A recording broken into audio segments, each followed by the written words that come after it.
Good morning, everyone. Good morning. Anyone have trouble getting here today?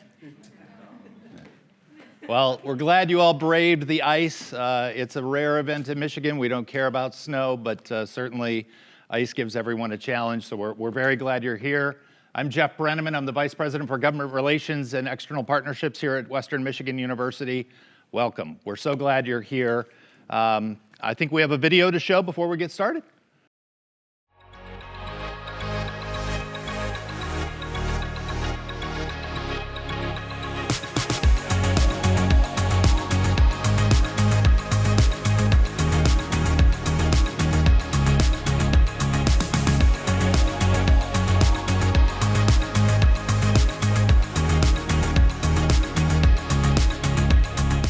At Western, we believe that universities should be places where we explore and even appreciate a diversity of viewpoints and voices, as it makes us think more deeply, analyze more critically, and broaden our perspectives. It's designed to enlighten us, to help us think, to equip us.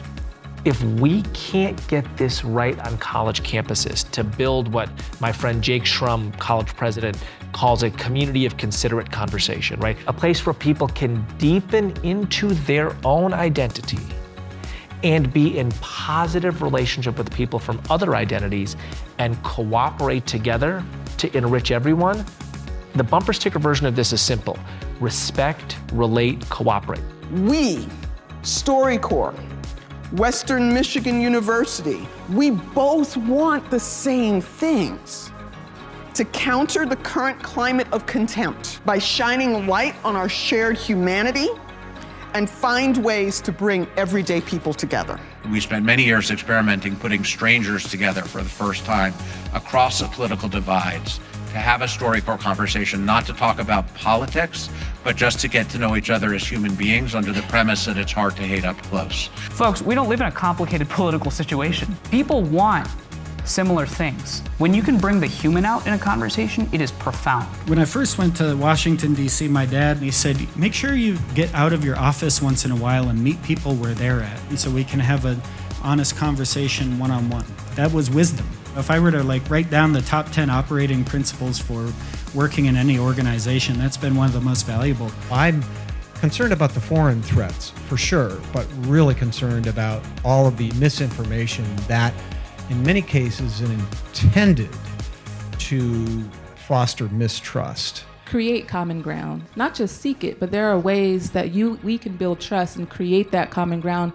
Creating common ground is something that we do have the agency to do, whether we realize or not, right? All of us have a responsibility to treat each other respectfully, to demand civility, to take the tone down, to object to what you're seeing on social media. I think we have most of what we need as human society, as Americans, how to face these new challenges before us and bring the levels of polarization and division into a healthy, constructive level. It's up to us. We're gonna wrestle with some morally murky issues and questions, and we wanna give you all the permission to wrestle as well. When we are able to talk honestly, that is when possibilities grow for what more we can imagine.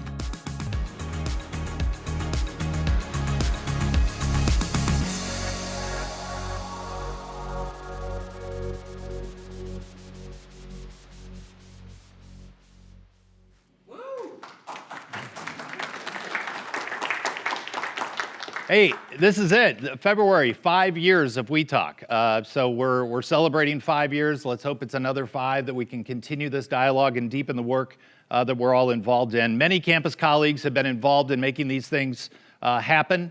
They've shared my passion to help make these events successful. But a special note of gratitude to my team. I know Margaret back there. I won't let her retire. Courtney is back there. Azanis is over there. It takes months of planning to make these events successful, and I really appreciate all that their hard work. So let's give them a round of applause. We're honored to have a couple trustees with us today. Trustee Kara Wood is here. Trustee John Hoadley is here. I don't think I missed anybody else. And also a couple members of the cabinet are here. I saw Keith Hahn, our general counsel. Who did I miss? Oh, Vice President Tony Proudfoot. Paula Davis is here. And a couple others were slipping and sliding their way here, I'm sure. So we appreciate them coming as well. I want to recognize my fellow HXA campus co-chairs, Jennifer Townsend and Dave Paul. You'll hear from them a little bit later. It's important to note, I think we have HXA members from both U of M and MSU with us as well today. I see our U of M folks over here. We had a nice dinner last night.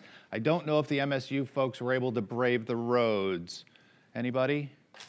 No. But it's great to have both. There's 3 campuses in Michigan that are HXA campuses. We were the first, and still larger than both U of M and MSU, but that gives them something to strive for in the future. So, and we're still better at U of M than at hockey right now too. So,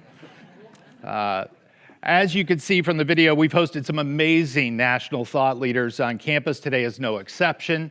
Often we hear from attendees, that was inspiring, now what? We always try to provide pathways to go deeper into this work. It's about inspiration, but it's also about impact. If you're a member of our WMU faculty, staff, or graduate student community, and you aren't a member of the Heterodox Academy, I urge you to join. It's free. We'll help you figure out how you can do that. John told me last night that the University of Virginia is now 2 people ahead of us, so we're no longer the largest campus in the United States, but we'll get there. We'll be on top before the end of the weekend. I first discovered HXA nearly 5 years ago in the early days of WeTalk. Through our work, we were awarded the Open Inquiry Award from HXA in 2021. It provided some needed support to expand our work. And we've also worked with the HXA team in those days to help them think through what a campus community network could look like, and I think it's been really successful. We were one of the first campuses in their first cohort. I think there was 21 campuses that included MIT, Cornell, UC Berkeley, just to name a few. We look forward to working with our friends at U of M and MSU in the future. I think it's a great opportunity for Midwest universities and specifically Michigan universities to work together. In many respects, this work should be led by the faculty, staff, and students, and in some instances, the university leadership can assist by creating the best environment for academic freedom and rigorous and open inquiry. Western is deeply committed to viewpoint diversity, to fostering meaningful conversations, and to promoting open inquiry. WeTalk was created to uphold these foundational values and to define Western Michigan's higher education mission as a whole.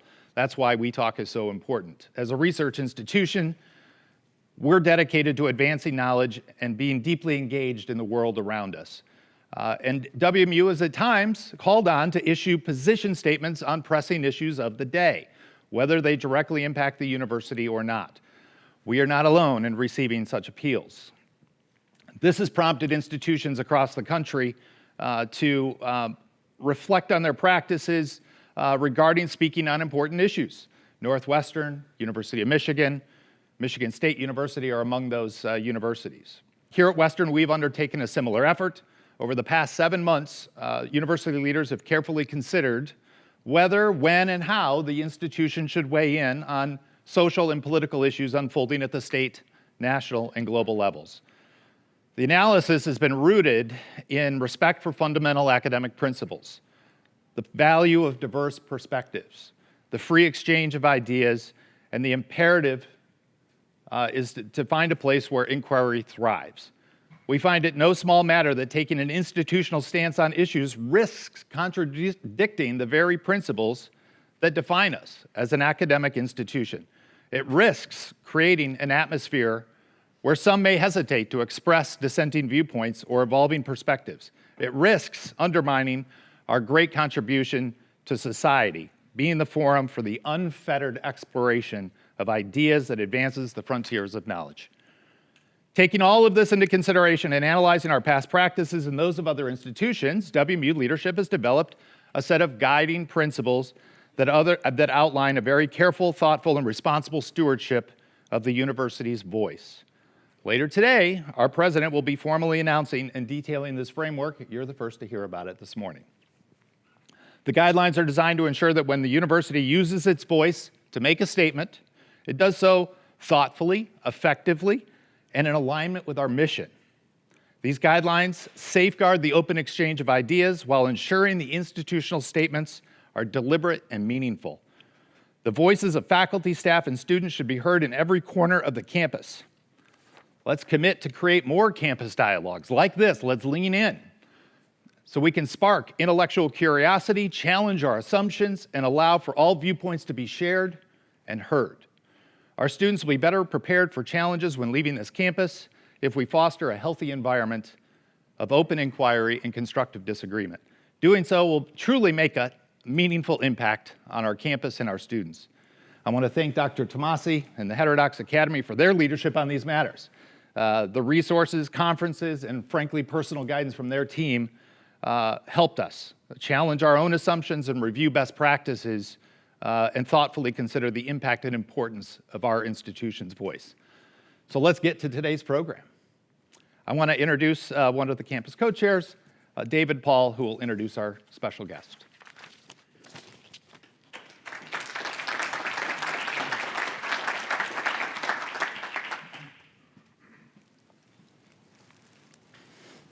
Thank you, Jeff. I'm going to begin by talking a little bit about how I ended up in Heterodox Academy. In 2017, in April of 2017, completely as a surprise to me, Lisa Batten, Wesleyan minister in the Kalamazoo area, sent me a message, and she said, we would like, right, her team, would like to invite you to speak at our Stations of the Cross on Good Friday. Here are some details. I stared at the message for a few hours, thought about it. It had been a while since I remembered what Stations of the Cross meant, so I had to go refresh my memory. And I wrote back and I said, this really doesn't seem like me, and I'm not sure why you are asking me to do this. So I was disinclined to do so, which tells me I ought to do it. And she said, perfect, thank you, let's have a discussion. We would like you to speak at one of the stations about civil discourse. And I wondered about why she asked me to speak about civil discourse. And then I realized that over the course of a long career in teaching and in service to the university, I had played many roles. I had facilitated very, very difficult conversations in my classroom, right? I was teaching a course in race and gender issues when the verdict came down that led to the riots in Ferguson. My students wanted to have a conversation about it, and I facilitated that conversation. I had some of you I recognize in many different capacities, one of which was sitting across a bargaining table negotiating a contract. So I've been in all kinds of different circumstances where I have had to respectfully engage people who fundamentally disagreed with me or were representing interests where our sides fundamentally disagreed. And we had to maintain not just decorum, respect. We had to maintain respect. So I agreed to do this, and I thought about what I would say. And I realized that what I wanted to talk about was free speech, insofar as civil discourse was a part of free speech. But I got thinking, as philosophers do, that I wanted to talk about what free speech meant to me, and I wanted to think about free speech not just as free speech. With our free speech, we can use our speech to cause harm. We can be deliberately malicious. We can do terrible things, we can do great things. And I wanted to talk about free speech insofar as free speech might be freeing speech. That resonated with the folks at the Station of the Cross. Many people wrote to me and said that they really liked what I had to say. And that got me thinking, once I heard about this, that I needed to participate. I believe it was Jen who invited me. Thank you, Jen. And I was part of the panel at the very first WeTalk event, and I spoke again about the importance of civil discourse and freeing speech. All right, so that's me, and that's how I got here. John Tomasi is our leader, and let me introduce him. John Tomasi is a political philosopher who earned his graduate degrees at Oxford University. He has held teaching and research positions at Princeton, Stanford, and Harvard universities. Tomasi was, for many years, the Romeo Elton 1843 Professor of Natural Theology at Brown University.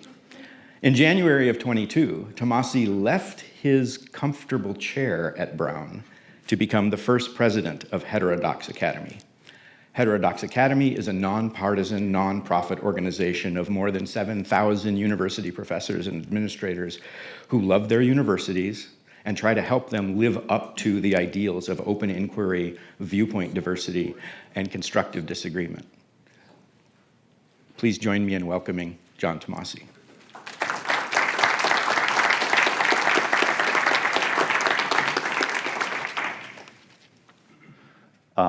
Good morning. I just want to begin by thanking Jeffrey for inviting me here and thanking David for his nice introduction, and to all the campus community, especially here at Western. Thanks for having me. I really appreciate it. I must say, that was quite an intro. Not the bit about me, but it's quite an intro that you guys put together, someone put together, a video which talks about the importance of viewpoint diversity in a positive way. That is a video that talked about, as I heard it, viewpoint diversity and thinking of inclusion is centrally involved with that. I'm going to be saying some more things about that idea, about the connection of inclusion to a commitment to academic freedom and viewpoint diversity. I'll say more about that as I go. It's also remarkable to start a talk with an announcement, or at least a pre-announcement, that the university is about to adopt a position about institutional voice that platforms not the voice of the president on controversial political issues, but rather platforms the voices of professors with their diverse views, students and student groups with their diverse views.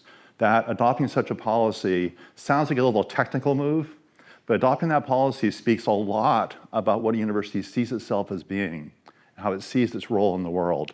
One of the most important features of adopting some position on institutional restraint, or some people call it institutional neutrality about voice, is that it leaves space, and in my view, creates special space for university leaders to speak out on important issues.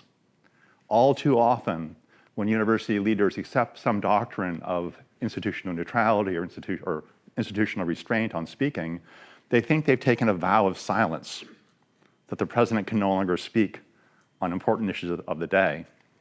They may not speak on controversies because they don't want to chill the discourse on the campus. They don't want to prejudge issues that should be discussed in deep ways by the people on the campus themselves. But in adopting that position, they set themselves up for a certain kind of statesmanship on the part of university leadership to defend the core interest of the university whenever they're in doubt. We are entering a period in which the position of the university and the condition of the university, material and I believe moral, are under intense question. I have a metaphor that I shared with my board at a recent meeting about public opinion. And many of you probably know public opinion about universities. And many of you probably saw the Gallup polls for the last few years tracking this precipitous decline in trust across the American public in our universities. And that decline in trust, as I described it to my board members, I liken public opinion to a dragon that for the past 20 or 30 years has been sleeping outside the cave of higher education. That's not the dragon of public opinion wasn't sleeping completely soundly.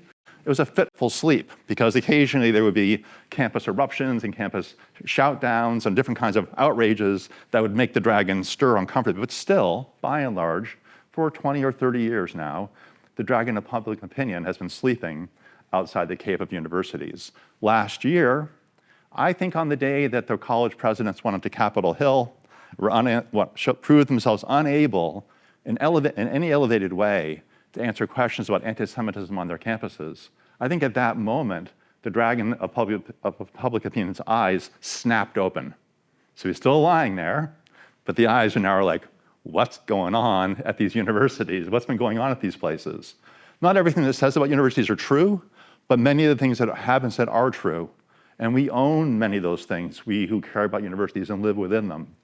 What we've seen now since the election, just to complete the metaphor, What we've seen now since the election, in my view, is that the dragon of public opinion is not just watching, it's actually lifted up and taken flight, and it's now circling around above us, looking down. And we don't yet know fully, we're starting to find out bits and pieces, we don't yet know fully what kind of dragon is this going to be.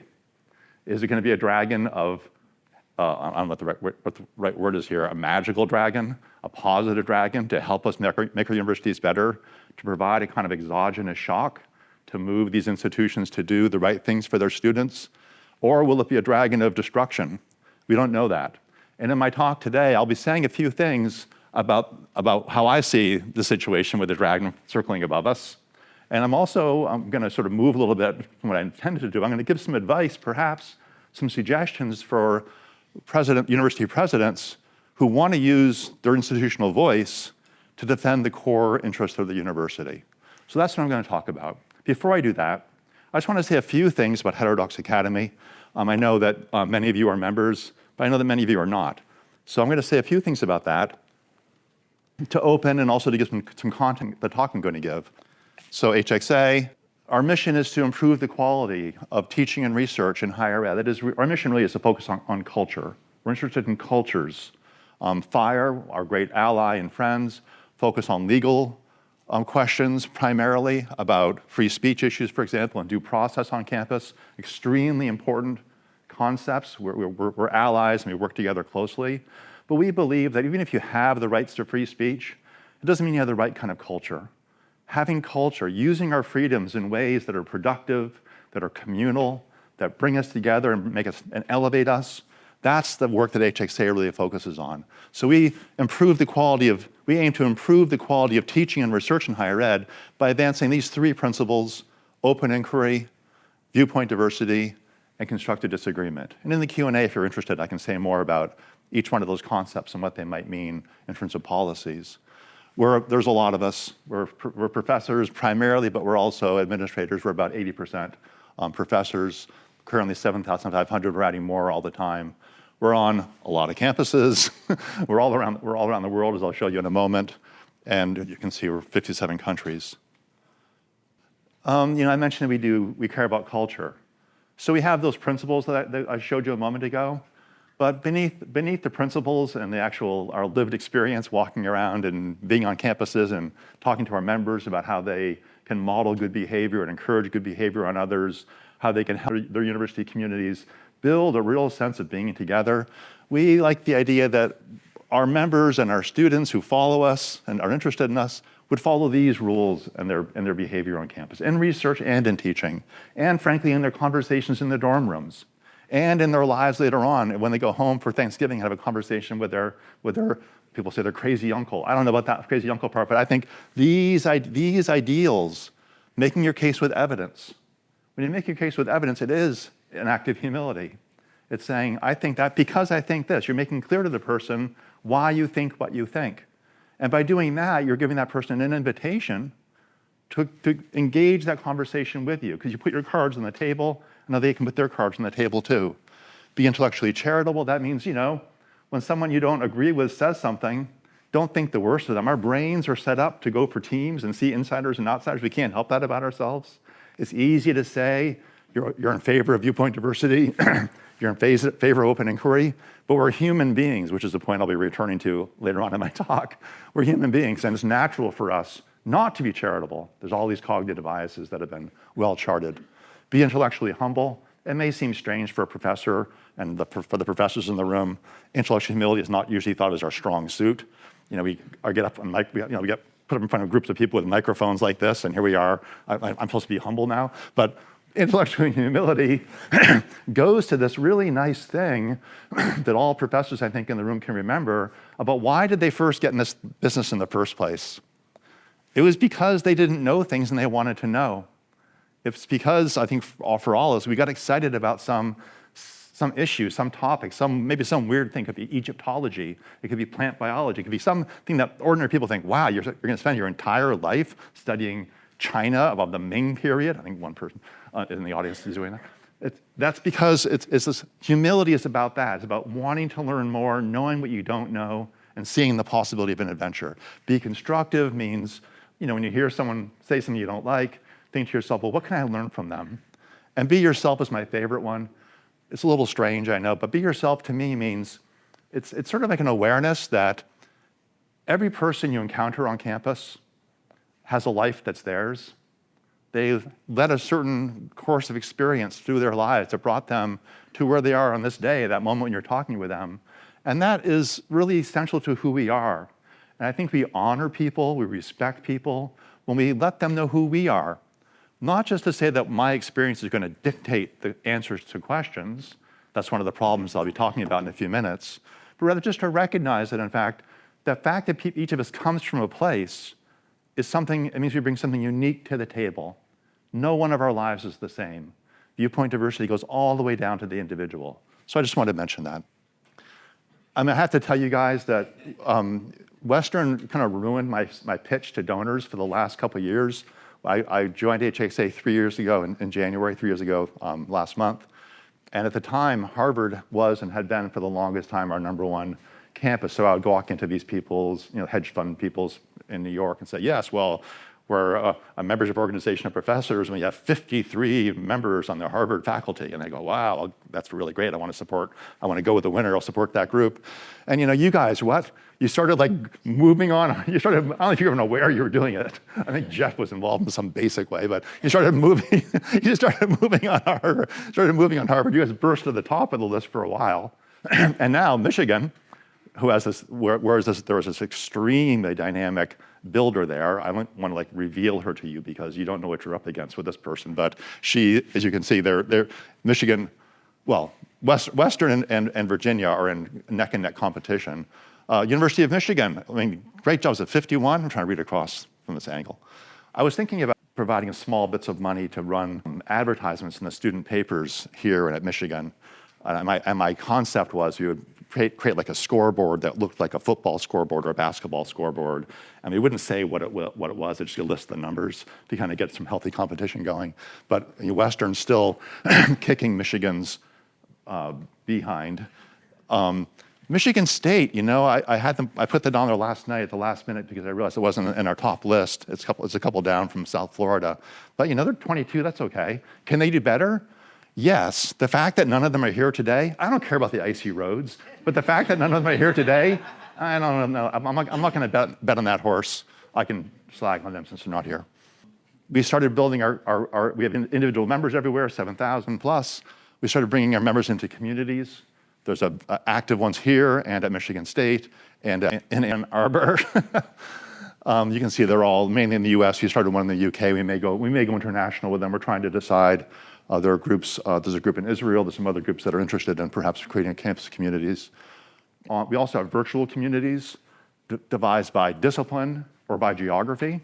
So these virtual communities work on the research side. HXA actually began as a research group. It began on the corner of John Haidt's desk when he was concerned about the lack of viewpoint diversity in social psychology, realizing that, or believing, hypothesizing that the lack of diversity within his field was leading to some of the problems of replication that were really a crisis in social science. But we also have geographic ones. HX Canada has become one of our really most active ones. HX New Zealand, HX Sweden. I'm trying to get an HX Hawaii so I can go there and visit it, but I can't find any takers so far. We also, the last little bit I wanted you to know about, we created this campus community network. So we had all these members. And part of my idea when I arrived was to activate our membership, have us become more active on the campuses. So it wasn't just a matter of being part of HXA would not just be a matter of having quietly in your office read our website and sort of click the thing saying, okay, yeah, I believe in that quietly to yourself, but rather believe in these things, standing up for these values, being willing to say that you love your university and you want to make it better, that you love your university, as I like to say, we love our universities, as I like to say, the way Socrates loved Athens. It doesn't mean we're just going to be quiet and think about our own interests and our own office. We love our universities enough to speak out about them. We try to speak in positive ways and show the love we have for our universities. We try to find allies in the administration and across the faculty and among the students and among alums to come along with a certain way of thinking about what a university could be at its best. And so we have sort of two pieces to our main strategic plan. We created a bunch of communities. We have 75 of them now, but we're just begun growing. We think there's potential to grow them on every campus in America. And we also have a center in New York. I'm in one of these pictures. These are my nerdy friends. At the center, we have fellows who are members from around the world, and they come from residence with us. If you're a professor and you're a member, and you have a sabbatical, a full year or a semester coming up, or if you're in New York and want to come to a workshop, we have a center that meets regularly with, you can see, visiting fellows and also local people. But the crucial bit is that center serves as a kind of a brain, or if you like, a factory, to produce reports, to conduct studies, to develop information, models, norms, ways of speaking, responses and analyses of executive orders. We've been doing a lot of that last 2 weeks. And then we distribute those ideas through the network so that the ideas that we promote about the values I talked about before don't just emerge, they don't just arrive from the outside, tossed onto the university by some weird outsiders. Rather, they come to the university from trusted people on the inside who know best what that university is truly like. Because universities are different. And it's not the case that one set of values, one set of principles, one set of policies is appropriate for every university. Universities need to find their own way. That's what leaders of universities do. So we want to be organic in the way we approach our universities. We want to be porous in the way we create events that allow anyone on campus to feel free to walk in. And the Center of Academic Pluralism provides that information. Just super quickly, so that's what I just said. We have a research center which creates ideas, an ideas factory, a tool factory. It puts it down through our members and our community network, through the faculty self-governance model, tries to elevate universities from the inside on their own terms, given their own norms, their own values, their own histories, but with the principles we try to provide for them. And then we also think about some outside alleys. That's a quick snapshot of our strategy. I could show you the 20-page document, but I won't do that to you. And the last thing I'll just mention, we made a decision, I made a decision last spring to try to put together a policy team. Because we've been working just with professors from the inside, working insiders only. But as we saw the public opinion swing the way it's been swinging, we anticipated that governments would be increasingly involved in the business of higher education. So we recruited this a remarkable person. Joe Cohen was the person who built the legislative team at FIRE, the Foundation for Individual Rights in, what is it now? The Foundation for Individual Rights in Education was always called, they kept the same acronym, and now it's the Foundation for Individual Rights in Everything. I think they say expression, but I say everything. And Joe Cohen was their director, and he joined us. We recruited him. He joined us in August, and now we have a policy team. And I spent more time than you want to know in the past 2 weeks talking with our policy team, trying to keep ahead of this curve. I want to mention this magazine. We have a magazine called Inquisitive.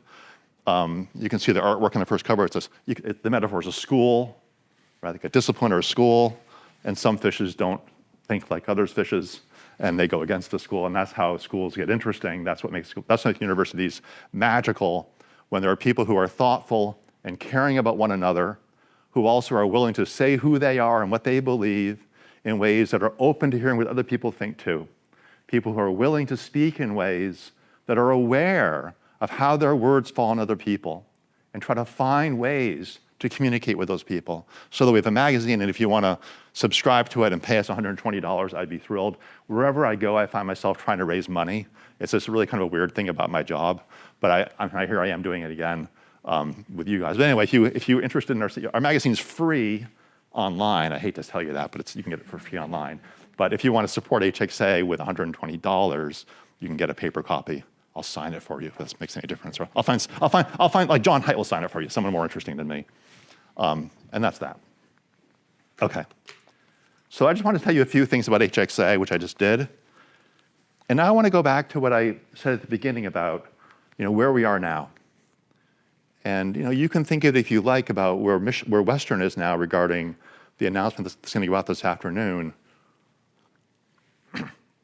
If a president and a university decides that they're going to adopt a position about restraint on institutional voice, it sort of leaves a question on the table, I think, something like, well, We now know the occasions on which university presidents should not speak, but the question remains still, I think the interesting question remains, when should the university speak?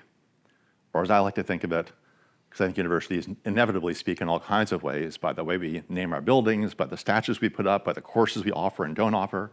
But when the university speaks, what should it say? And as I go, and by the end, I'll talk about some things directly about what I think presidents should do, but I'll also be saying something what I think about students need to do, and what I think faculty need to do, and what I think alumni need to do. But I'm just gonna, what I'm gonna give you is just a little paradigm shift. I'm gonna try to do a little paradigm shift about our current situation with that dragon flying around up there. What's the state of affairs? What's this moment that we're in right now? How should we understand it? So, I think there's sort of two basic ways to see the campus conflicts across the U.S., let's say. It's wider, but in the U.S., the stakes are highest for a bunch of reasons. One view is what I call the battlefield view. That's the viewpoint of our campus situation that sees conflict between two teams. You know, one team is, this conflict, the battlefield view raises this question, well, who are the two sides and what do they each believe? On that perspective, one side says that the university is a community of imperfect learners brought together, and the other side sees the university as something like committed to truth. The big divide, which my friend and colleague and board chair of HXA, John Haidt, introduced 8 years ago, is that every university has to declare some telos, some highest end. When the multiple values of universities conflict, as they often do because there are so many things universities are doing, appropriately in my view, but when they conflict, what's the highest value?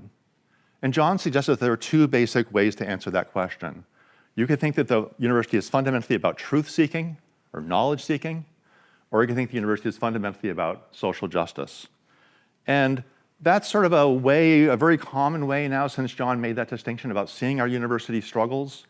I've felt that myself. I taught at Brown for many years, and I was always claimed to be on team truth, and the people who were in favor of social justice saw me as the opposition, and I was told I had to see them as the opponents too, so that the things were kind of set up that way. It never sat quite right with me, because many of the things my colleagues who were supposedly on the other team believed and wanted for their university, I wanted for the university too.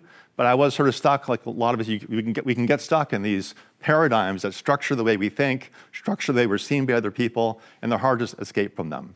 But there is that view, the battlefield view of the university, where there are these two teams locked in struggle, a struggle for the soul of the university. And Team Truth often expresses nostalgia for the good old days. They call for a kind of free speech absolutism. They think free speech is enough. You don't need to have cultural norms constraining and channeling the way people speak, perhaps. They are opposed to safe spaces. They want kids to toughen up and integrate now. Team Social Justice, by contrast, sees all that as kind of cruel and clueless. They don't understand how you could think that. The former group, the Team Truth, imagines a meritocracy that never was. And the latter, the Team Social Justice, tends to act as though identity immediately confers authority. They sometimes act in their worst moments as though all the complicated, difficult issues of our lives are actually pretty easy to solve. And you can just sort of line up all the good people on one side and line up all the bad people on the other side, and that's just the way the world is. And on that perspective, if you see the world that way and you see campus conflicts that way, then one side or the other, everyone has to choose one side or the other. There's no middle ground. And we're locked in conflict, and there's not much you can do about that. And so we go on, Team Truth versus Team Social Justice, one side or the other, everyone must choose. And what I'm going to suggest is that if we rise above, and that's an accurate account of what many people experience on college campuses. I talk to members all the time about things they've gone through because they dare to speak out against a DEI program or whatever it might be. And they feel like there are these two teams and you get labeled because you're on one and not the other. But what I want to try to do is think about, share with you a different way of thinking about our situation. And if you rise up above the conflicts that are going on campuses, if we rise up and look down on us, and we do so with a little bit of grace, a little bit of awareness that we are all, each of us on the two teams, human beings struggling imperfectly to find our way, if you go up there and look down on us, I think what you see is something kind of remarkably different. Instead of simply being combatants with two teams in struggle, I think that we are all of us, instead of just being mere partisans, we're all of us together unwitting players in a great unfolding drama of creation. So I think we're all playing roles that we don't really understand ourselves very well in some really big thing that's going on. What's the big thing that's going on? The past 50 years, which is the blink of an historian's eye, in the past 50 years, universities have become places of remarkable inclusion. It's easy to forget how recent this change in universities is. The GI Bill had a big a precursor to things to come, but the use of standardized tests, which became widespread just in the 60s, suddenly made colleges that had long been closed to people of talent. People would get in because their parents were part of a certain class or came from a certain background. It became now a place where people could get in from all different parts of the society, all different social strata. So too, regarding women, it was only kind of remarkably, it was only in 1987 that the last Ivy League school began graduating women. That's yesterday, people. I mean, I graduated from college in 1987. Women weren't allowed, they weren't admitted to Ivy League school, all the Ivy League schools until then. These elite, powerful places where people get PhDs and go on and have all this influence. That's just yesterday.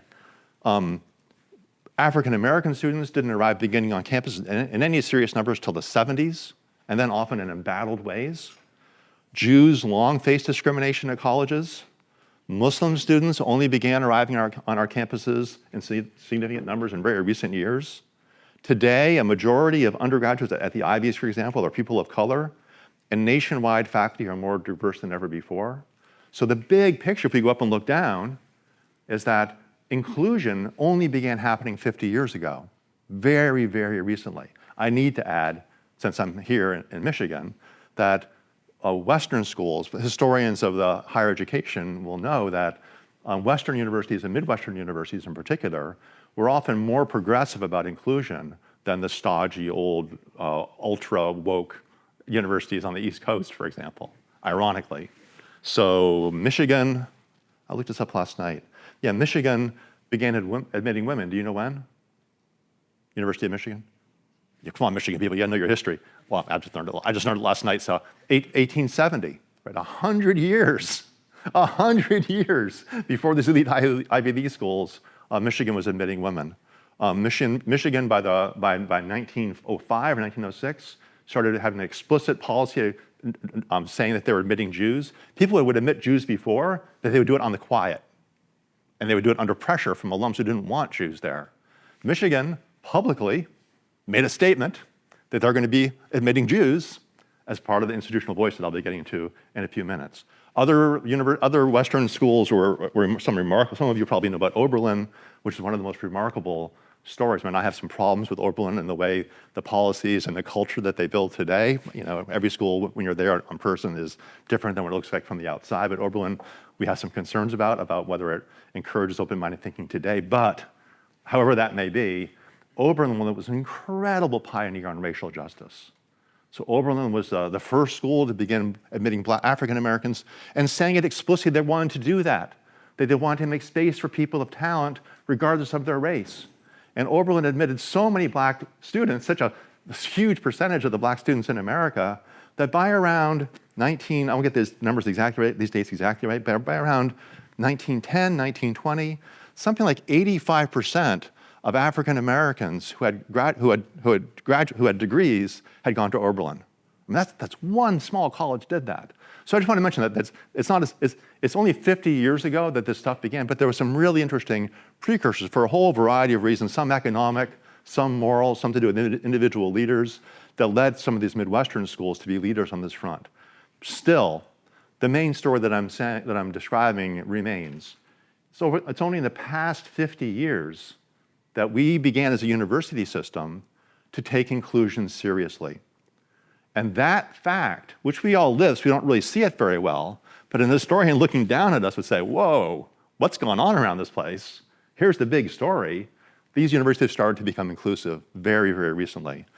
No university system of the past has ever attempted inclusion on such a scale. Not one. Not Bologna, not Oxford, not Naples or Paris, certainly not Plato's Academy. I sometimes go back and look at the paintings of Plato's Academy just to remind myself, yeah, they're all white men of a certain such inclusion that we're seeing now and attempting now was certainly not attempted by the colonial American colleges such as Harvard or William and Mary, quite the contrary, nor was it any serious goal of the main research universities founded in the late 20th century on the Germanic model. It wasn't the goal, for example, of Johns Hopkins or of Stanford or of Chicago. Those magnificent institutions, each of the ones I just mentioned through time, back to Plato's Academy, those magnificent institutions crafted and nurtured knowledge, but each and every one limited participation in ways that undercut their own mission. They limited participation in ways that constrained the range of viewpoints under discussion. And in doing that, they disabled themselves from pursuing their own mission. And so it's important for us to see that we now, we the living, are part of this world, part of this experiment, this great adventure of doing inclusion. And that's something that we're all part of, all of us, no matter which team you're on. Beneath the team stuff, we're part of that. That's the stage in which the drama in which we're all playing our parts that's the stage floor for this whole drama that's going on with us, that fact of inclusion.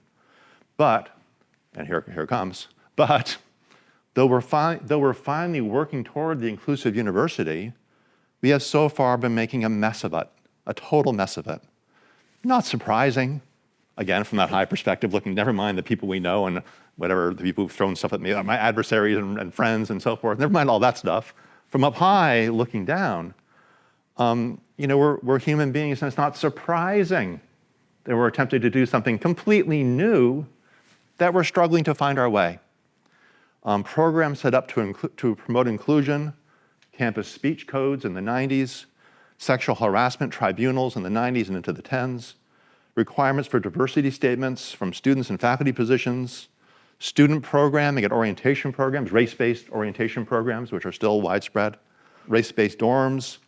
Even when well-intended, these programs have often stunted learning and research, and they've destroyed the careers of dissenters, people who would stand up and say, well, I'm on team truth, and then team social justice says, yeah, now we know who you are, and the wrath will come down. That's the low battlefield perspective.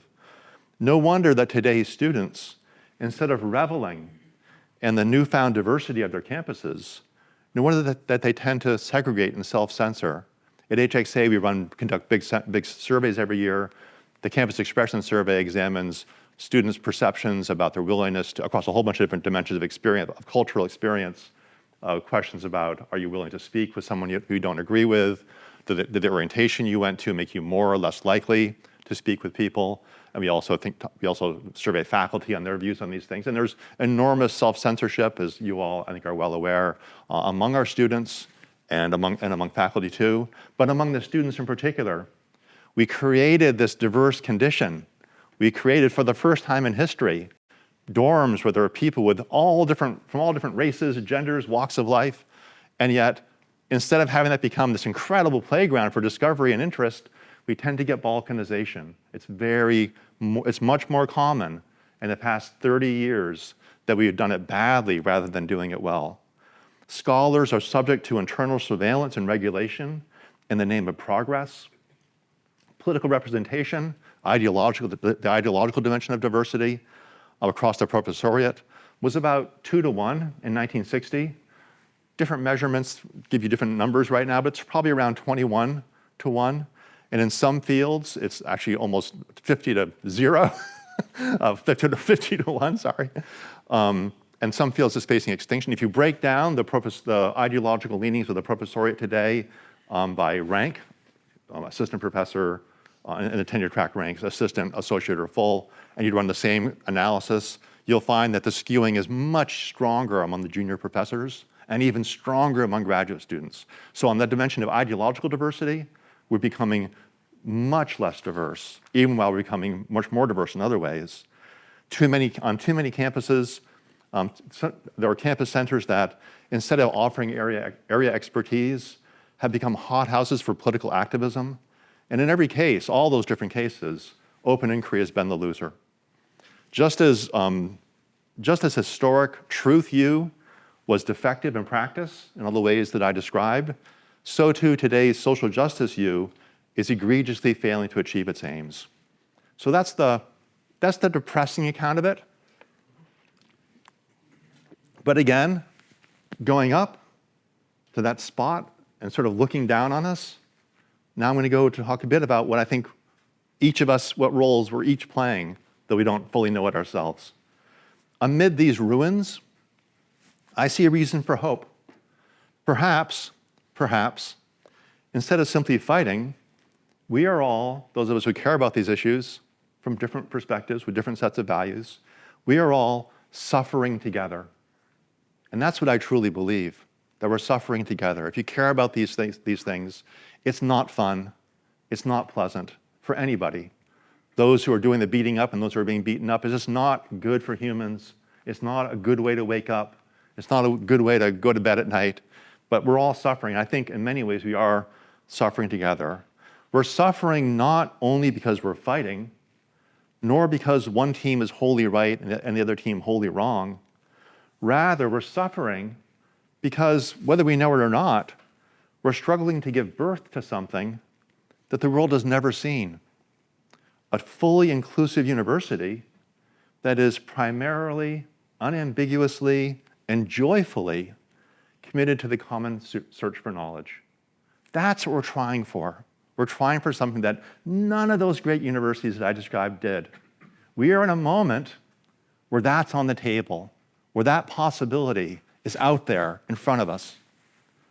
Adopting that perspective on our campus conflicts, that I think more gracious perspective on our campus conflicts, would not magically resolve the conflicts we face. Those of you who are involved in these issues, who go in front of faculty senates, who dare to speak the truth, like Socrates dared to speak the truth within your departments, we all know how hard that is, and it's not a pleasant thing. So seeing the world from the way I'm describing it, adopting that perspective, would not magically resolve our campus conflicts. And it would not resolve or diffuse the anger that many students, faculty, alumni, and the public currently feel about universities. After all, the generative process, this process of generation, is still unfolding. Change of this scale is the work of generations. But I think that this shift in perspective, the shift that I'm encouraging you to try on and to develop on your own in your own ways, I think this shift in our perspective can make our pains more bearable because it reveals our pains to be essentially generative. This change in our self-understanding may give us eyes to see healthy and more productive roles that each of us might play in this great drama of creation. So I'll name a few now, as I promised at the beginning. To move forward on this great project, that is the project again of moving us through these troubled times towards something like a fully inclusive university committed to truth, it would require first from college presidents that they affirm the goal of inclusion explicitly, sincerely, regularly, while rejecting calls to convert the university into a political actor. They need to divide those two things and separate them. Social justice is kind of a compound about activism on certain tendentious political issues and a drive towards inclusion. But college presidents who see the world the way I'm describing it will see, obviously, that these are two separate issues.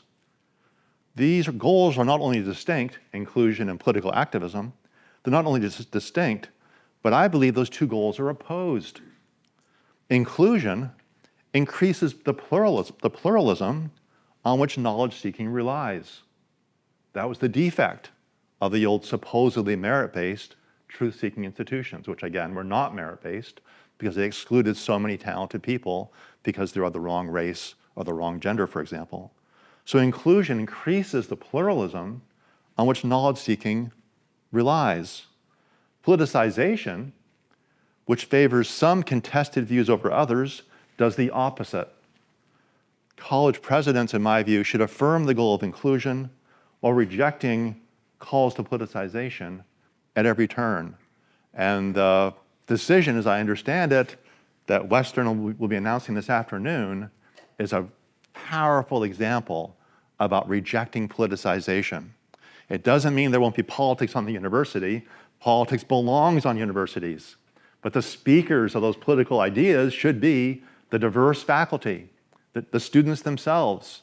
It should be a process of creation and discovery for everyone without issues being closed down or addressed in sort of simplistic language by someone on high.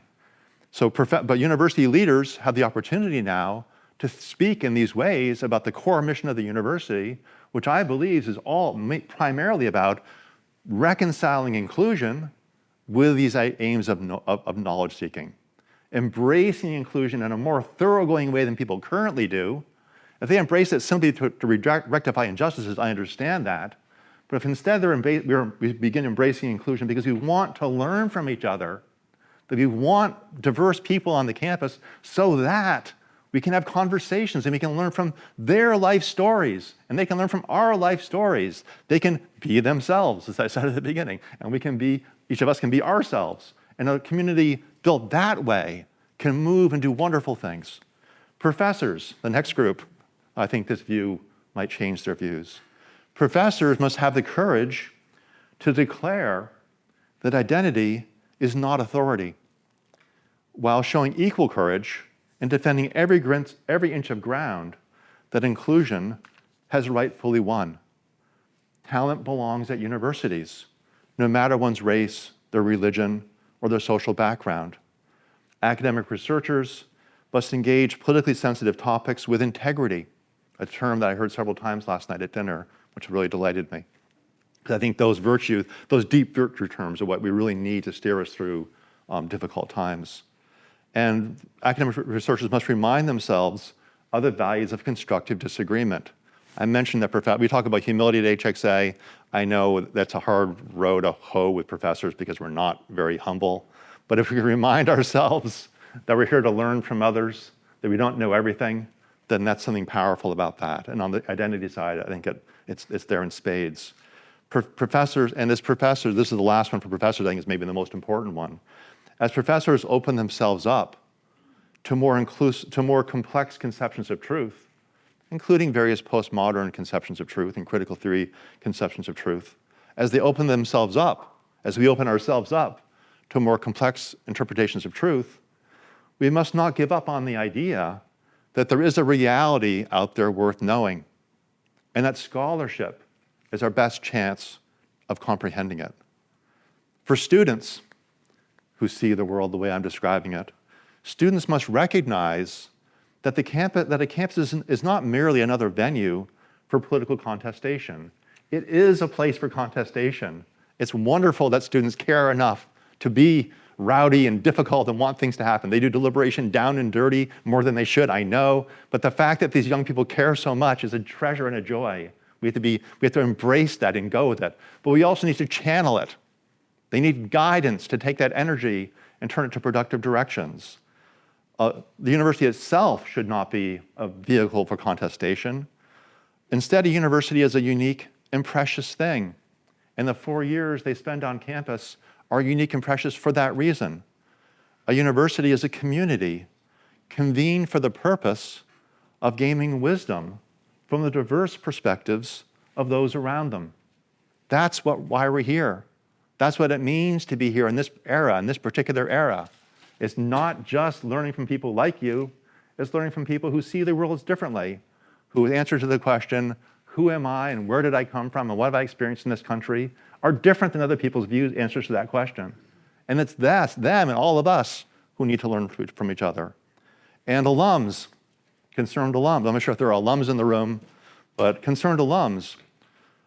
You know, some of you have been following that in the wake of the protests on campuses last year, that some very powerful financial people have been creating blacklists of students who have protested in certain ways on their campuses about the Israeli-Palestine conflict.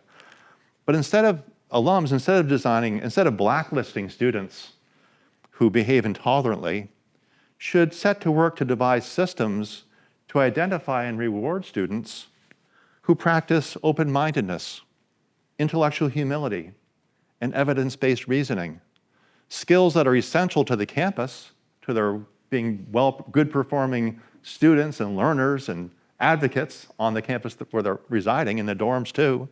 But they're also the same sets of skills that are incredibly important.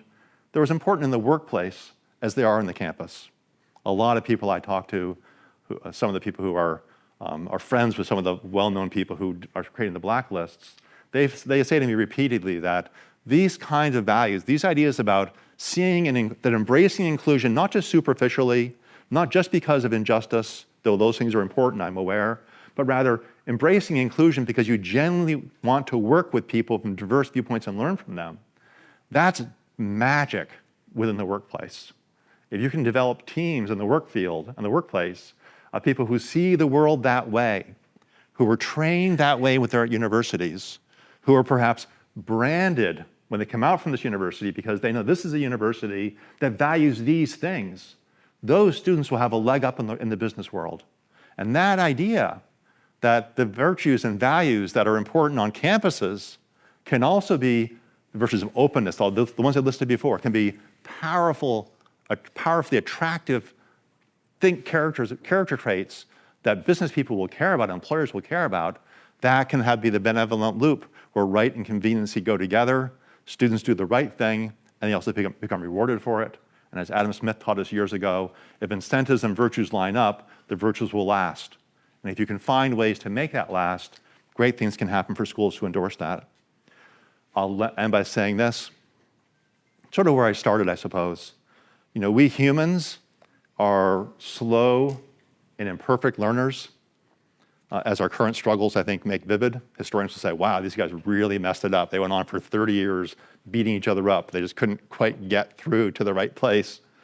But if we admit this fact about our condition and embrace it together, we may find that we've taken a step on a path towards a future with something worth having, a university the likes of which the world has never seen.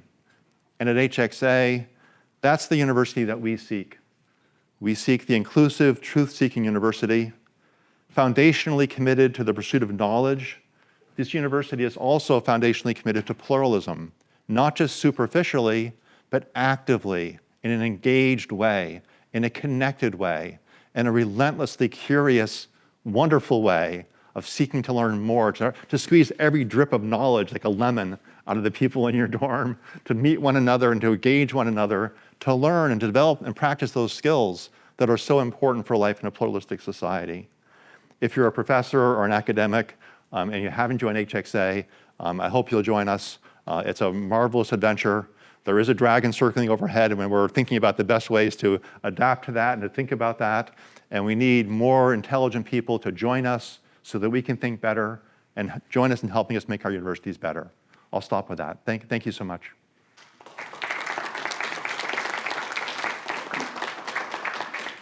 So, given the dragon that you see, what are you seeing on the horizon? On the horizon, like seeing the dragon going across the horizon? Boy. We have a new policy team, as I mentioned, and we're a membership organization. Our members are diverse in their political ideologies. HXA's membership is roughly evenly divided between people who see the world left and see the world right. Over the past couple of weeks, we've been actively engaging with the Trump administration, writing memos in response to the blitz of executive orders that have been coming down. The week before President Trump's inauguration, we wrote a letter to the administration with some priorities. We hope that they could find ways to adopt Title IX reforms in ways that respected open inquiry. We asked them to think about addressing anti-Semitism in a thoughtful way, in a way that didn't turn the thing in the opposite direction and make assumptions about what the truth is regarding some conflict, but rather was true to the missions of universities. We sent a bunch of recommendations to the White House to adopt free speech platforms. Some of you may know that in President Trump's first term, he passed an executive order advocating free speech, including in the university context, which we applauded. But we also foresaw that it was going to be kind of a mixed group. We know many of the people who are involved in the policy team, and not all of them see the world the way we see it. Some people see it as though it's our turn now. They're sort of back, as I described, in the battlefield, and I'm thinking, oh, that team's had it for a while now. We're going to have it for a while, and they're re-politicizing the university in the opposite direction. So in general, I think the greatest danger that we see huge opportunities, but the danger we see is that one form of politicization could be replaced by another. Under the previous administration, and the one before that, but the previous administration was the one that enacted a lot of these things. For example, in the research area, gargantuan amounts of money go from the state to the universities, and there was a lot of requirements within those research grants, especially in science, to do a lot of identity politics, including lots of time spent on reports for those issues. That's time and money taken away from research, and that's, we think, not a good thing for a whole variety of reasons. So that was a kind of politicization. But now there's some danger that we're going to see some re-politicization in a different direction. For example, when people are banned from saying certain words, when you're banned to even use a concept, or if a center has a certain name and it gets shut down. It's trying to solve a problem with a cleaver rather than with a gentle hand. So that's we think is a really major worry. The jury's still out. We don't know what's going to happen. We think a lot more radical changes are coming, but that's a big danger we see. The opportunity is that things are changing. And we've been, I'll share one more metaphor if I may. John Haidt and I often have been saying this now for the last few years together. We often have felt at HXA that the whole university landscape was like just this frozen terrain. And HXA, John and I and some of those are out there, chipping away, trying to change things and break up the ice a little bit. That's no longer the case. The ice is broken up and it's all moving all over the place, and there's ice flows coming at us, but something big is happening in higher education. Again, if we went up high and looked down at where we are, I believe that this is a moment of exactly the kind of moment of crisis that requires the leadership and the thoughtfulness, and we need university leaders most of all to be speaking on these issues, adopt the neutrality position, and then enhance your voice, because now it's focused on the core university issues. You're no longer going to be known as a president or presidents and trustees who spout off on every imaginable issue. Rather, they now zero in and focus on the core aims of the university, financial as well as educational. So we see opportunities there, especially in the area of voice. Hi, my name is Lachlan. I'm a student here at Western. What year are you? I'm a sophomore at Western. What do you study? I study computer information systems and Spanish, and I started taking a leadership and business strategy class. That has kind of pushed me to be here. So I'm new to the idea of the Heterodox Academy and the whole membership with it. How do you think students, especially like me, can come alongside of other HXA members for the future, or how do we connect for the future? I am completely new to the program, and I have no idea who other members there are. I'll answer structurally, and then I'll answer personally. So structurally, you should be aware that there are some really remarkable groups that are doing what HXA is doing. We work on the faculty and administrator level, but there are also groups organizing on the student level. And I noticed in the video you guys put up there, my friend Manu Emil you probably don't know who he is, but he was when I knew him, he was a Berkeley senior or something like that when I first met him, I believe. But Manu Emil is a big person in this group called Bridge USA. And what Bridge USA does, they have chapters, just like HXA does, all around the country, and they're growing, and they're always looking for, in fact, wow, this is weird. They're looking for talented sophomores to start new communities, because the seniors, they start the community, then they leave, and then the community dies. But if you find a sophomore, that person can start to the community and find some more sophomores, and this sort of goes on. But so this is an organization, this group, that brings students together. So the students themselves are meeting and they're deciding, what's the quality of conversation on their campus? What's it like in the dorm? And then they think, well, because they're right there. You guys, you know way more about this university and what it's like to speak on it, what the quality of discourse is than certainly I do, or even the professors in the room do, or the administrators, or the trustees. You know more than they do. So Bridge USA works on that concept, that students are the ones who can, if they connect with one another, can provide a kind of leadership about brave conversations that doesn't just look like some professor lecturing people about it. It's actually coming organically from the school itself. And I'll mention that HXA started building these chapters about a year and a half ago. Bridge USA is building student chapters. With a grant from the Arthur Vining Davis Foundations, HXA is now stacking up and connecting. I think there are 16 campuses currently where there are student chapters of Bridge, faculty chapters of HXA, and we're bringing the faculty and the students together to work together. So this kind of stacking is kind of a really important thing. So if you're interested in that, look up Bridge USA. You don't need to start without me to be pressuring you, but check it out. Someone else might do it on campus, and if you don't, and it could start. On the personal level, I think that is really where the action is on so many things. You can do things, each of us can do things, students and faculty alike, by thinking about the HXA way and reflecting on that. We're facing challenges now internal to our organization and internal to our membership about the current administration. And there's a line from Frederick Douglass that I really like. Douglass says, the famous abolitionist, I would unite to do good with any man and to do wrong with no man. And that's the approach we're taking to the administration, that we'll just work with anyone who's going to work with us regardless of their political views. But that's really challenging right now for a whole variety of special reasons in this case. But finding ways to try to get above those politicized, polemic newscasts, the emotion, and to really see, well, what's the right thing for you as a university student to be, the right way to live on campus, the right way to be on campus, the right way to approach people who see the world differently than you. Small things can make big differences in very local environments. I remember this from my own experience years ago, and I'm sure many of you remember it too. I remember being in dorms where there would be some people who would be willing to talk to other people. And there are some people who are just sort of bomb throwers. And there's room for bomb throwers on campuses, more power to them.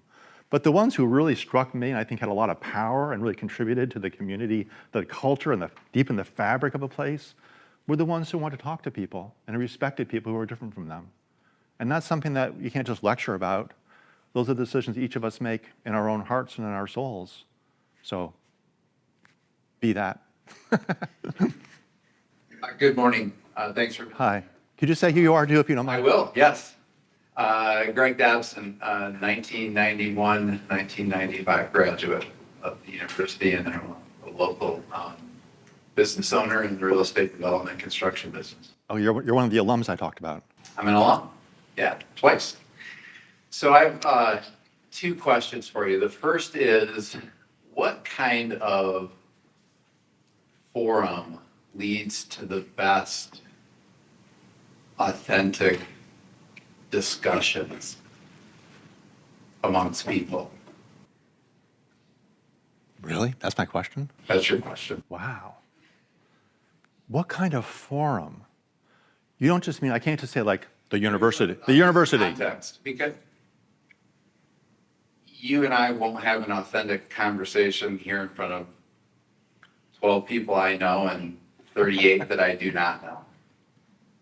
But over time, or in a different group, or in a different setting, or I find that I can have more authentic conversations because I have a level of trust with the people I'm talking to. So I didn't know if there was an experience there with ways to gather people that allow you to have authentic conversations. Yeah, thank you. Thanks for that question. I'll just tell you about an experience I had, just very briefly, that may interest you and addresses that. I talked a bit about it last night to dinner with some of you, but I'll say something a bit more. The brief version of what I said at dinner last night was that I got into this business. I do philosophy. I'm one of the nerdy people who just really prefers to be in my office, just hiding away, doing my super dorky technical philosophy that I still love. But for a variety of reasons, got called into to being here and doing these things instead. Mainly because of two students I met, these two extremely idealistic students who is that one of them said to me, he didn't come to college merely to become a more skillful defender of some inherited ideology. He came to think for himself. And answering your question now, from that spirit, the idea, this came from undergraduates who I've learned so much from that idea, we built this system, which is going to be, in my view, it's the best model I've seen yet. I happened to be there when the students were building it, and I was part of it. So we built this thing called the Janus Forum when I was at Brown, Janus for the Roman god with two faces. And the initial idea that these two students had was that we would have two speakers come and have a debate on some topic. So we had two speakers come and they came to have a debate. It was on justice, gender, and the American dream. We had Catherine McKinnon, who's a well-known Marxist feminist philosopher on one side, a lawyer on one side, and Harvey Mansfield, who's kind of, some of you may know, is like the campus conservative at Harvard for many years. He had just written a book called Manliness, like the year before he arrived on the Brown campus. You can imagine how that would be going down. So these two people came together. We put on an event with them. They argued and had fireworks. Lots of people came. I met with the students the next day, and we said, wow, wasn't that, we created an event at Janus, we called it the Janus Lecture Series, and people came. It was a huge success. And then the student said to me, well, it was kind of weird, right? We all just sat back there and we watched these gladiators have it out. What did we learn from seeing that? It was funny now and then, but what did they really learn? What was it about? And we realized that, in fact, what we needed to do was change the setup in such a way that, again, thinking about that mantra, we didn't come here merely to become more skillful defenders of some inherited ideology.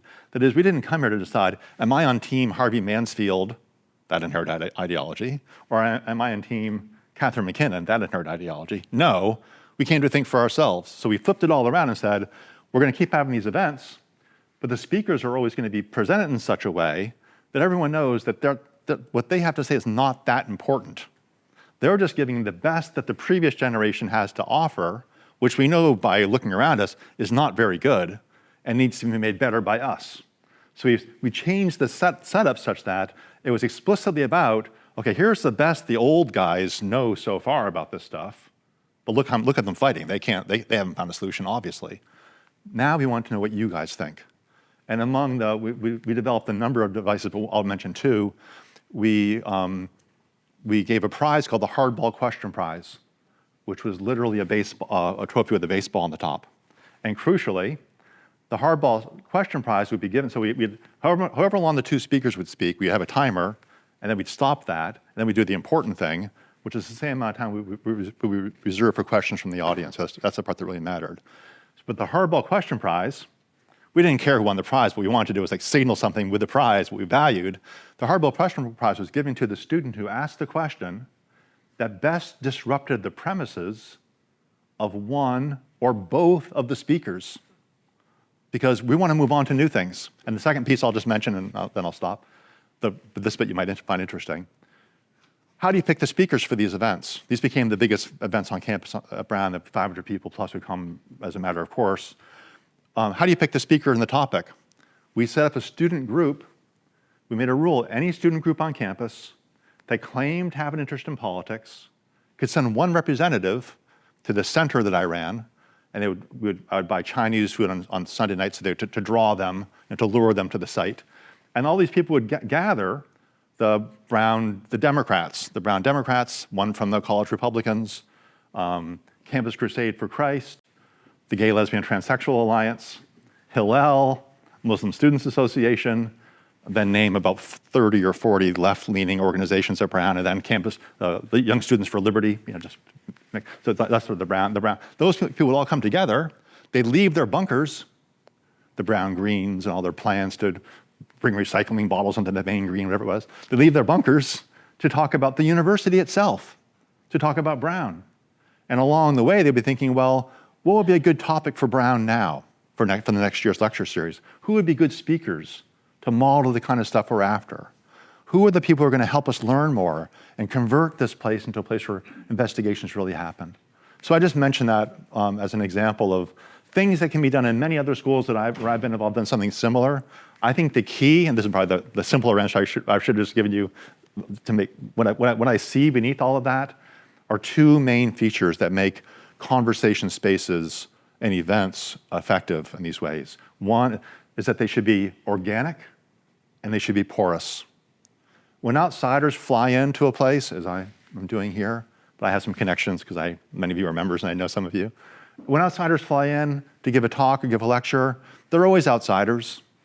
If in some way they can be from the place, because, for example, in our case, students, this diverse student group was known to have deliberated carefully, thoughtfully about that university and brought them in because they thought the time was right to have that conversation, whatever it might be, then there's power there. There's a possibility of trust, the concept you mentioned. You have to earn the trust again and again, but the structure of selection built in some of those elements of trust. And the other piece is that it's being organic and being porous. Porous means creating events, creating venues, creating organizations like HXA, which are porous to people with different viewpoints, which in fact, ideally, celebrate pluralism of ideas even within their membership. Don't get me wrong, it's not easy for me to lead this organization given these flipping different viewpoints of my members especially the last couple of weeks. It's been really difficult. If you saw some of the angry emails I got, why didn't you support Trump more? It's the end. But those ideas, organic, think porous, they go a long way. So my second okay. was, I'll answer super briefly. this is my attempt at a hardball. Okay. I spent my undergraduate years living and working in our residence hall system here at Western. And you mentioned this racially segregated dorm situation. And so my hardball question is can you dig into that a little deeper, where they're doing that, what the intended value is versus the negative side? It got my mind spinning to in a lot of different directions. Yeah. I used to think I knew what to say about that. And early in my years as an assistant professor at Brown has long had a race-based orientation program where people who identified as people of color would come in 3 days early for something called the Third World Transition Program.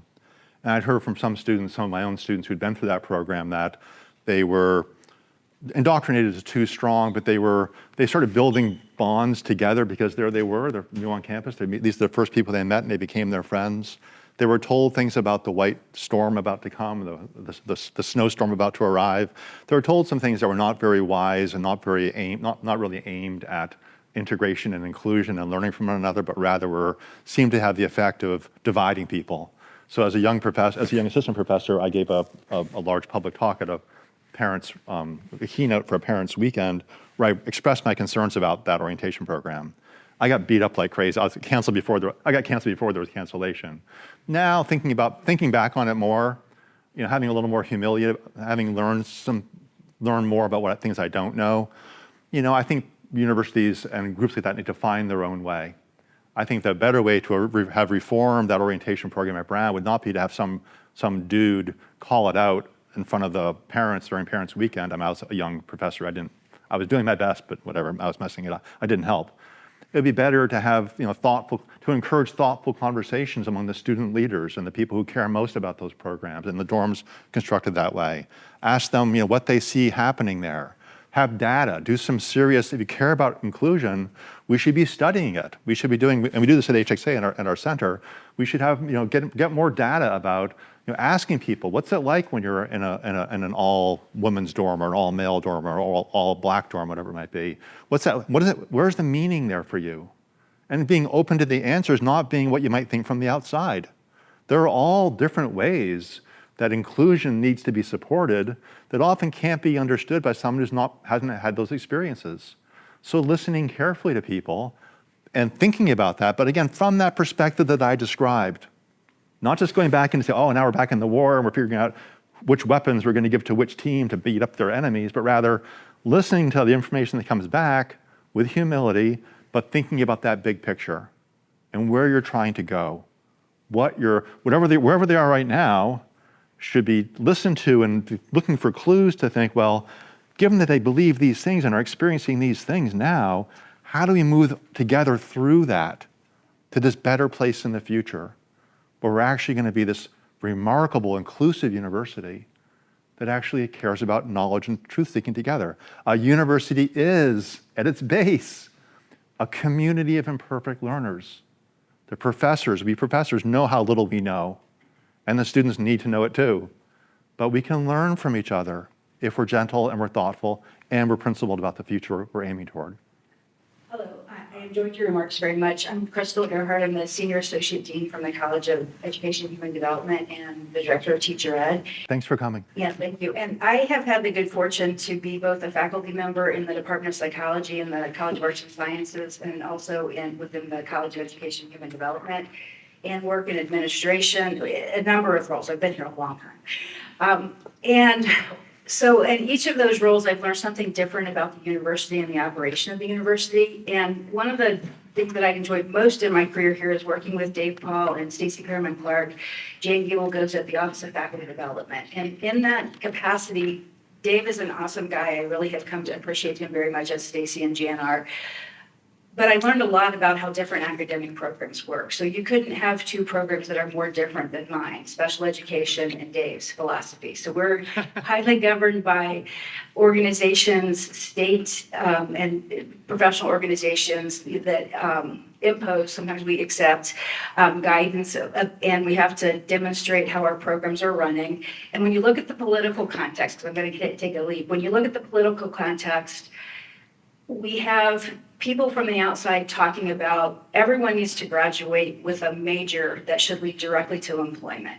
And so there's some celebration of majors such as the one that I have worked in special education or in school psychology, where it's directly, you're getting professional training, we use the word, that's going to lead directly to employment. At the same time, when I first came here in 1995, a guest came to campus and he said something that has stuck with me and been a very beneficial remark. He was speaking to my grad students and he said, school administrators, don't go to them and say you have an idea that's good for kids. Talk about why it's good for the bottom line of the school district. And as I had some minor success in getting state and federal grants, that always was in the back of my mind. So you certainly want to cast your work in terms of why it's beneficial, but it also needs to lead to something that's beneficial for the federal government and then also for the university. One of the senior faculty in the psychology department said to me and someone else, it's unclear if administrators can read, but they can all count. So at this time, at this time when we have sorry to me now. At this time when we have so many pressures on the university, and in a university like Western that's comprehensive, where we offer engineering, business, education, humanities, and sciences, how do we make sure that we're preserving all of our disciplines and we also have a model that budgeting that sets us again in competition with each other. So we're highly invested in maintaining our student numbers, growing enrollment. So how do we pursue the ideals that you've suggested at the same time making sure that we're preserving all the disciplines that are adding value and adding diversity of thought to the university? Yeah, I mean, that's a whopper. That's a whale of a question. And there's, obviously a lot in there. I think I would say, and this is not going to be surprising to you, that there is enormous opportunities in the current context, not just because the dragon's flying around up there, but because of the incredible decline in public trust in universities. There's opportunities for universities to stand out by being committed to these kinds of values that I've been talking about. Being committed to it in a thoughtful way. There's sometimes when some universities who adopt these policies, they adopt them.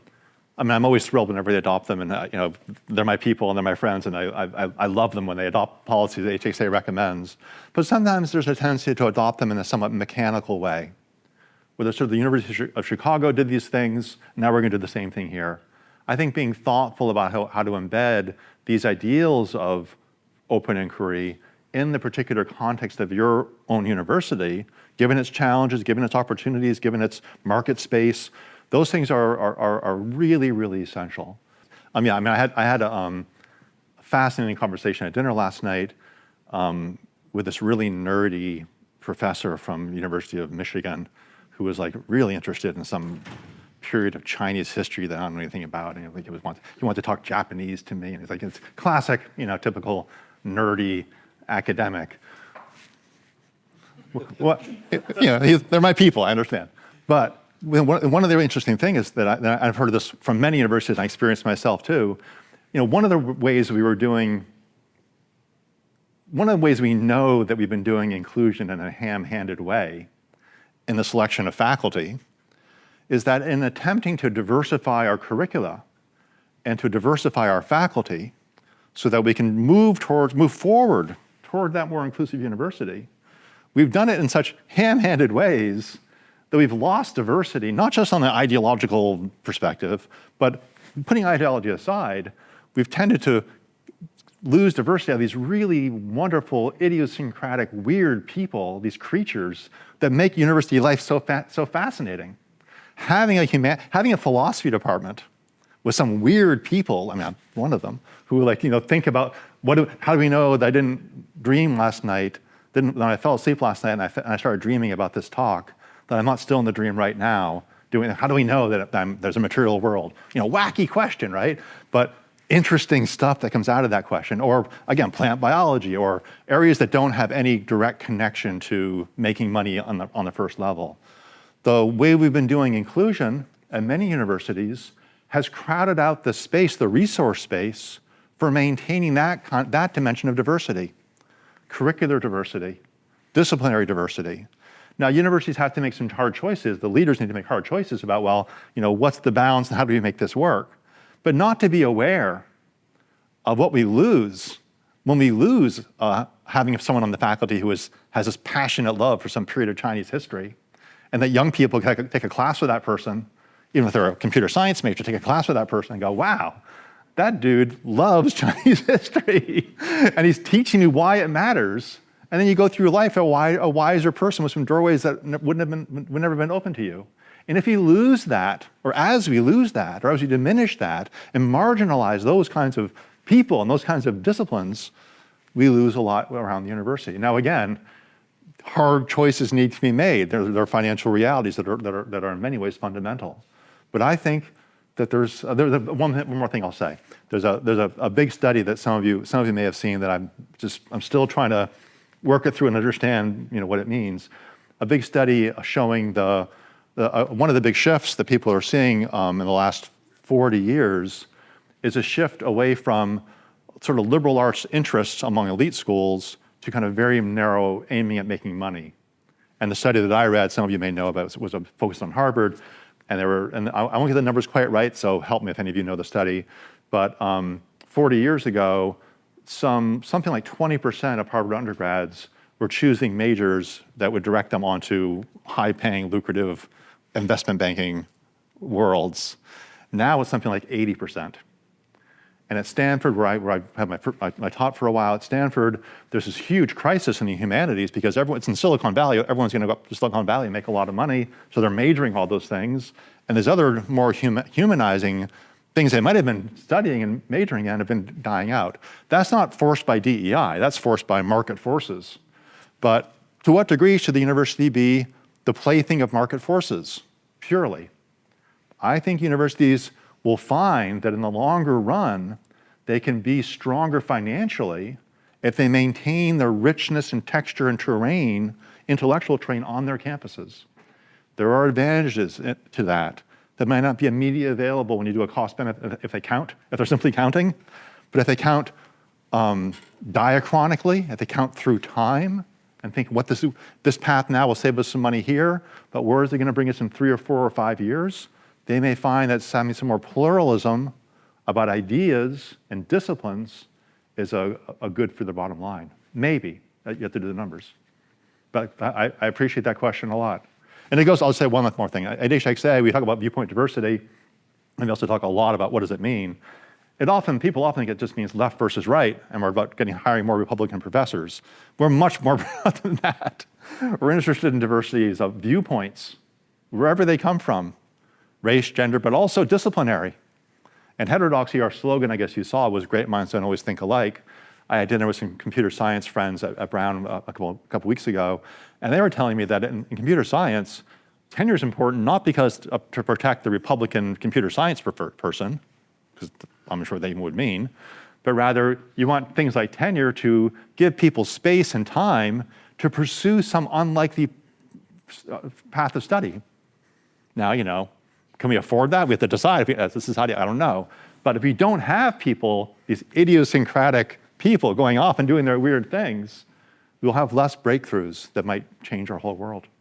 I'm Chankit. I'm currently a staff member. I actually work for Jeff Brenneman in the External Partnerships team.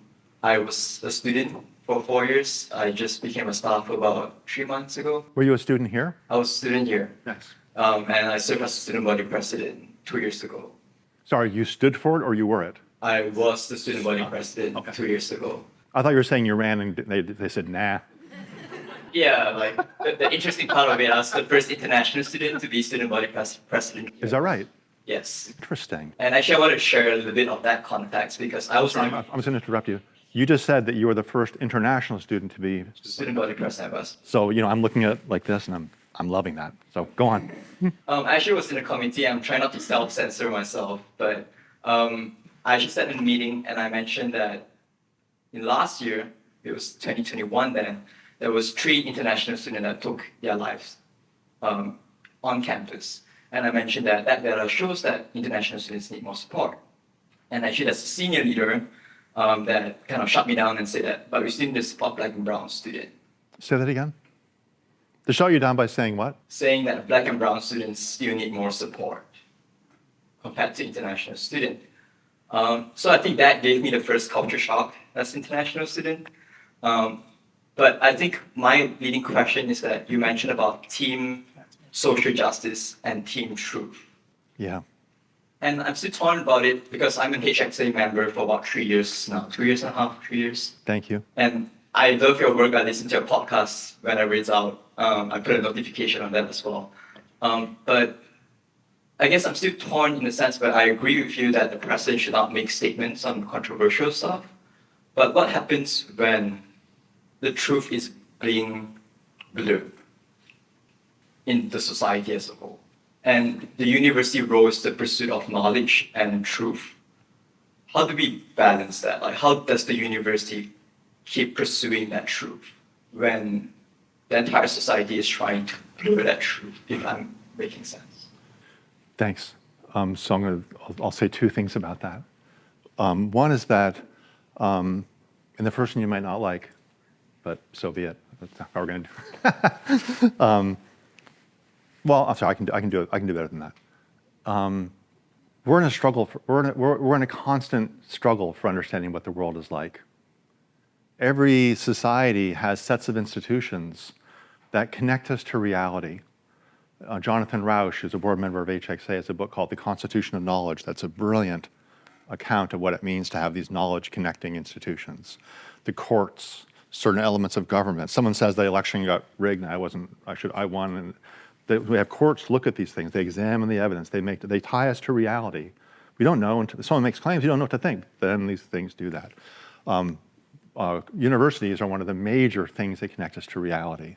But how do they connect us to reality? What do they need? What do universities need to be like to be able to perform that function of tying us to the way the world actually is, rather than have us go off onto some weird world that doesn't work at all? If we think energy works a certain way, or because we want it to work that way and it doesn't, reality will come back to chasing us, for example. And having a wide range of viewpoints, including ones that many of the people on the university think are false, have those viewpoints on the campus is essential to that pursuit of truth. And we are, as humans, again, I said before that we all like to say, let's be open-minded, let's be free thinkers, let's listen to each other and so on. That's not what we're like. That's the kind of creatures that we are. It's not natural to us being open-minded, using those HXA virtues I described, that's an unnatural practice for human beings. You probably know these research studies showing that when we read news that confirm the things we already believe, we say, yeah, that's really great. When we read something that doesn't fit our worldview, it just sort of bounces off, we even forget we even read it. That's the kind of creatures we are. We can get better at that, but I think that's a really important piece. About the suicides, I'm just going to say a word about that, if I may, and it's obviously a really difficult issue, and this is something that as I go around the country talking to people, it's on the minds of a lot of administrators and presidents and trustees for good reason, because there is a kind of a mental health crisis with the generation that has a variety of causes. Social media is parts. There's other things we could talk about, the roots of it. But how do we address that? How do we think about that mental health crisis on campuses today? I believe that part of this sounds strange, but I'm just going to roll. Remember, Team Truth always says, toughen up, kids. Take your diversity and whatever, put it in your hat. Just go search for the truth. And social justice says, let's be sensitive and so on. The values that we've been talking about, values of open-mindedness, values of critical thinking, values of practices of making your case with evidence, of depoliticizing your conversations, about inviting people to be who they are and speak from where they actually came from, to put their walls down and talk to one another. The idea of a university being a community of imperfect learners, such that when people arrive there, they're told, this is the environment you're entering. You're not entering a place where you need to put up a wall and pretend you know everything. This is a special kind of place where you can put your weapons down. You can put your shields down. You can admit things that you don't know. That has very powerful therapeutic possibilities. There are ways of doing a therapeutic approach to campus life that essentially involves responding to this mental health crisis by creating forums that connect people to one another, creating forums where they are able to say things like, I don't know, and I'm saying that out loud. I'm not perfect. My self-esteem is not torn down because I admit that I'm not perfect. Rather, in this community, people around me are saying that about themselves too. And now finally, I'm in a place with some people who are willing to say things like, we're all searchers. We're all looking. We're all on a journey together. And there's a podcast I did with John Haidt where we talk about some of that. But I think there's some interesting things in there. I don't mean to say that these ideals solve all problems for universities, but there's hidden power in it in a variety of ways, both strategic, but also in many ways therapeutic, as along with the knowledge-seeking things that people usually emphasize. But that's a great question. Thanks for sharing it. So I just want to say thank you. I really appreciate your talk, and I appreciate the emphasis on truth-seeking and the importance of the university system as an institution in the truth-seeking realm. My question is, given where we are today as a society, where there is not common agreement or understanding about what does that mean? What is truth, right? We have clearly everything from deep fakes to, I don't believe your truth, that's not my truth, right? How do we as an institution help with that problem of what is the truth and how do I find that out? Yeah.